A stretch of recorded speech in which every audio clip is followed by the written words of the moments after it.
BJP-യിൽ വലിയ രീതിയിലുള്ള ഫണ്ട് തിരിമറി നടത്തി BJP നേതാക്കൾക്കെതിരെ നടപടിയെടുക്കേണ്ടുന്ന സാഹചര്യം പോലും ഉണ്ടായി എന്നുള്ളതാണ്. നേതാക്കൾ പറയുന്നത് ആഭ്യന്തര വിഷയമാണ് എന്നുള്ളതാണ്. എങ്കിൽ പോലും ഒരു പരസ്യമായ രഹസ്യമായി മാറുകയാണ്. എനിക്കറിയില്ലല്ലോ വിഷയം, ഡീറ്റെയിൽസ് അറിയില്ലേ? പത്രങ്ങളിൽ നിങ്ങൾ എഴുതുന്നത് വായിച്ചാൽ അത് നിങ്ങൾക്ക് എല്ലാവർക്കും അറിയാലോ. രാജീവ് ചന്ദ്രശേഖർ ഫേസ്ബുക്കിലൂടെ സമ്മതിച്ച കാര്യമാണിത്. അല്ല, അതെല്ലാം നിങ്ങൾക്ക് എല്ലാവർക്കും അറിയുന്നതല്ലേ. എനിക്കതിനെ കുറിച്ച് വിശദമായിട്ട് പറയാൻ അറിയില്ല.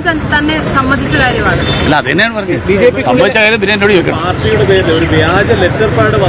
എനിക്കിതൊന്നും അറിയില്ല.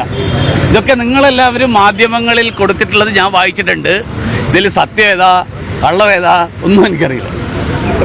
അതൊക്കെ ബന്ധപ്പെട്ട ആൾക്കാരുമായിട്ട് നിങ്ങൾ കാണും, ഇതൊക്കെ സംസാരിക്കും. കഴിഞ്ഞ ദിവസം BJP-യുടെ ഒരു വൈസ് പ്രസിഡന്റ്, സംസ്ഥാന ഉപാധ്യക്ഷൻ പറഞ്ഞത് ഈ താഴ്മൺ കുടുംബത്തെ തന്ത്രി പദവിയിൽ നിന്ന് മാറ്റണം എന്നുള്ളതാണ്. BJP പക്ഷേ ആ ഒരു നിലപാടുണ്ടോ?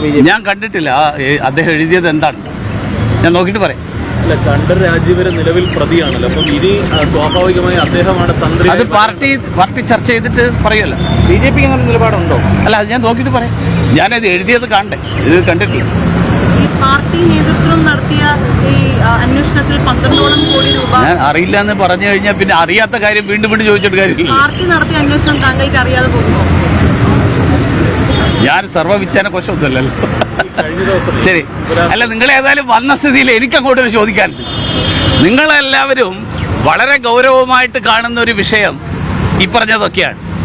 നിങ്ങൾ സാവരിയ ബസന്ത് എന്നുള്ളൊരു പേര് കേട്ടിട്ടുണ്ടാവും വിചാരിക്കുന്നു.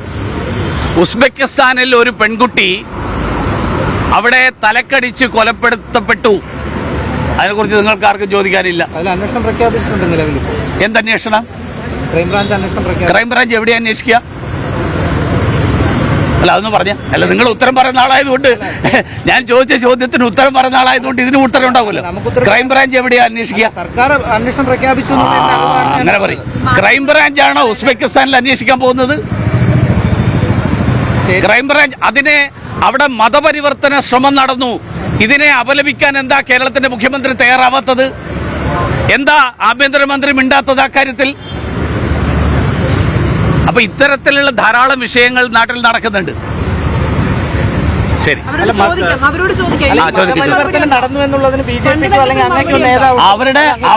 അവരുടെ ബന്ധുക്കൾ പറഞ്ഞിരിക്കുന്നു. അത് അന്വേഷിക്കല്ലേ അറിയാൻ പറ്റുക സത്യമാണോ അല്ലയോ എന്ന്. സത്യമല്ലെങ്കിൽ അവർ പറയട്ടെ, അവർ പറയുന്നത് കള്ളമാണെന്ന് പറഞ്ഞാൽ മതി.